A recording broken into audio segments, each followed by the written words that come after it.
नमस्कार दोस्तों, मैं हूं अर्पित और एक बार फिर से आपका स्वागत है। बिहार विधानसभा चुनाव में अब चंद महीनों का समय बचा है। अक्टूबर और नवंबर के महीने में चुनाव संपन्न हो जाएंगे और एक नई सरकार चुनकर आएगी।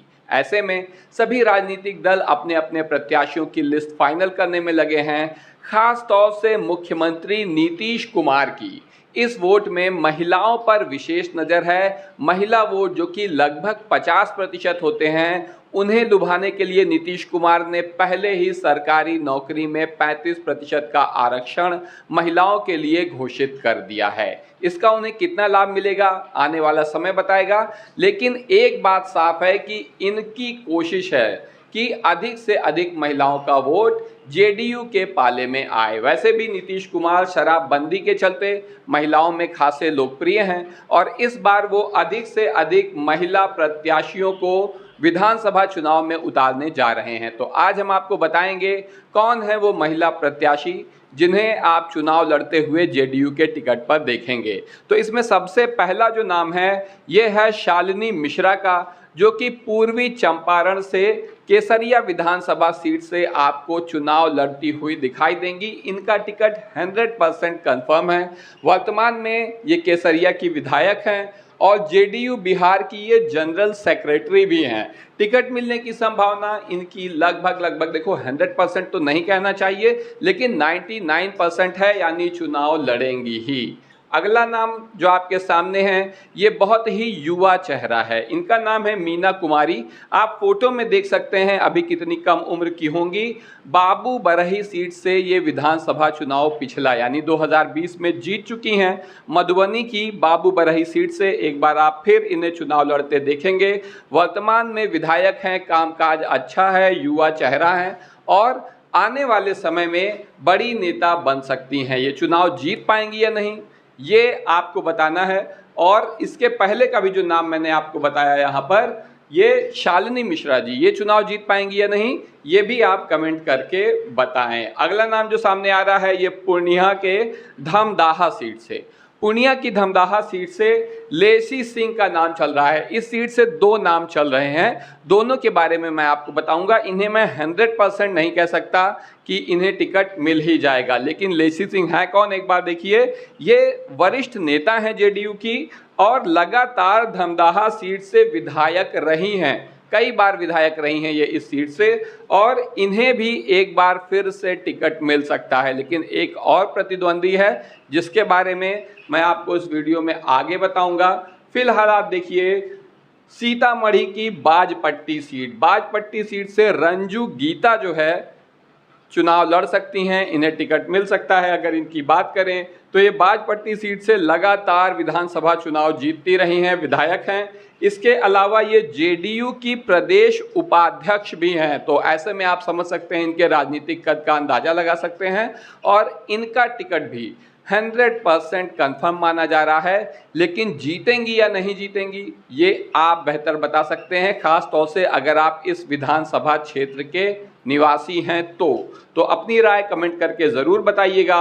अगली सीट है फूलपरास मधुबनी की। फूलपरास आपको बता दें गुलजार देवी यादव, इन्हें भी यहाँ पर टिकट मिल सकता है, लेकिन 100% नहीं मैं बोलूँगा, अच्छी संभावना है। फूलपरास मधुबनी से ये पहले विधायक रह चुकी हैं, जेडीयू से जुड़ी हैं, लेकिन इनका स्वास्थ्य आजकल अच्छा नहीं है, इसलिए 100% कंफर्म नहीं कह सकते। और फूलपरास की जो वर्तमान विधायक हैं उनके बारे में भी आगे बात करेंगे। सुनीता सिंह चौहान, बेलसंड सीतामढ़ी, सीतामढ़ी की बेलसंड सीट से इन्हें टिकट मिल सकता है। इनके बारे में बताएं तो ये बेलसंड वर्तमान में जेडीयू यहाँ से ये जेडीयू की विधायक हैं इस वक्त, और 2015 से 20 की अवधि में ये सांसद भी रह चुकी हैं, तो निश्चित रूप से इनका विधानसभा टिकट तो बनता ही है। इनका राजनीतिक अनुभव स्थानीय स्तर पर है और दोबारा इनका टिकट भी कंफर्म माना जा रहा है। ये आपको 100% चुनाव लड़ती हुई दिखेंगी। जीतेंगी या नहीं ये आप कमेंट करके बताइए। लड़ेंगी ये बेलसंड से ही, किसी और सीट से नहीं लड़ेंगी, ये मैं आपको बता दे रहा हूँ। अगली है मंजू वर्मा। मंजू वर्मा बेगूसराय, जहाँ से कन्हैया कुमार चुनाव लड़ते थे, वहां से चुनाव लड़ रही हैं। लेकिन बेगूसराय संसदीय क्षेत्र है, ये यहाँ की चेरिया बरियारपुर सीट से लड़ेंगी। तो चेरिया बरियारपुर सीट बेगूसराय से लड़ेंगी मंजू वर्मा। 2 बार जेडीयू की एमएलए रह चुकी हैं। कब कब? 2010 और 2015 में। और बिहार सरकार में सोशल वेलफेयर मिनिस्टर भी रह चुकी हैं।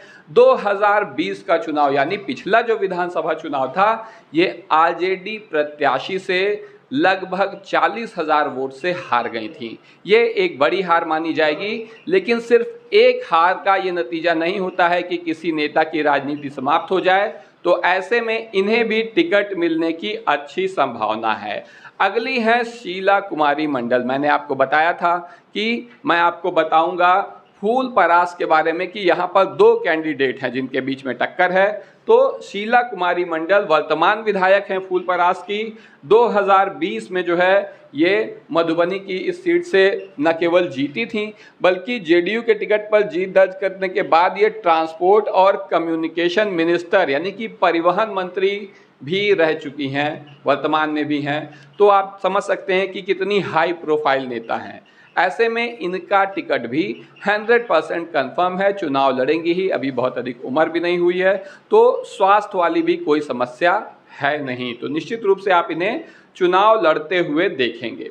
अगला नाम जो आपके सामने आ रहा है, आप देख सकते हैं उजियारपुर की पूर्व सांसद हैं, इनका नाम है अश्वमेध देवी कुशवाहा। ये भी आपको चुनाव लड़ते हुए दिखेंगी। अश्वमेध देवी कुशवाहा की अगर बात करें तो वर्तमान में बिहार स्टेट वुमेन कमीशन की चेयरपर्सन है ये। इसके अलावा अगर हम बात करें तो जेडीयू की वरिष्ठ महिला नेताओं में इनकी गिनती होती है। राजनीतिक अनुभव और सांगठनिक स्थिति के कारण जेडीयू से विधानसभा टिकट मिलने की अच्छी संभावना है। टिकट तो मिल जाएगा, लेकिन जीत पाएंगी या नहीं ये आप कमेंट करके बताइएगा, क्योंकि जीत हार जनता पर निर्भर करती है, खास तौर से उस विधानसभा क्षेत्र की जनता पर। ये नहीं कि यहाँ हम बैठे हैं और बता रहे हैं कि उस सीट से वो जीत जाएंगे। मेरा वोट वहाँ नहीं है। जिन लोगों का वोट है वही सबसे अच्छे तरीके से बता सकते हैं कि इस सीट से कौन जीतेगा। अगली है कविता सिंह, जो सीवान की दरौंदा विधानसभा सीट से आपको चुनाव लड़ते हुए दिखेंगी। कविता सिंह की अगर बात करें तो ये वर्तमान और पूर्व में कई पदों पर रह चुकी हैं। एमएलए रही हैं ये दरौंदा सीट से 2011 और 2015 में। और इतना ही नहीं, एमपी यानी कि सांसद भी रह चुकी हैं 2019 से 24 में सीवान की सीट से। तो आप इसी से समझ सकते हैं इनका राजनीतिक कद। चुनावी क्षेत्र इनका दरौंदा ही रहेगा। सीवान सीट की दरौंदा सीट से आप इन्हें चुनाव लड़ते हुए देखेंगे। इनका भी टिकट 100% कंफर्म है, इसमें कहीं कोई संदेह नहीं है। तो आप देख सकते हैं कि किस तरीके से नीतीश कुमार इस बार अपनी कुर्सी को बचाए रखने के लिए महिला वोटरों पर खास जोर दे रहे हैं। शराबबंदी जैसी उनकी योजनाओं की वजह से पहले भी महिलाओं में लोकप्रिय हैं, लेकिन अब जब 35% आरक्षण भी सरकारी नौकरी में उन्होंने महिलाओं को दे दिया है, तो क्या ये महिला कार्ड उन्हें एक बार फिर मुख्यमंत्री की कुर्सी तक पहुंचा जाएगा या फिर तेजस्वी यादव इस बार बाजी मारेंगे? आपकी जो भी राय हो कमेंट करके ज़रूर बताएं। वीडियो को लाइक करिए, चैनल को सब्सक्राइब करिए और अपने दोस्तों के साथ शेयर करना ना भूलिए। धन्यवाद।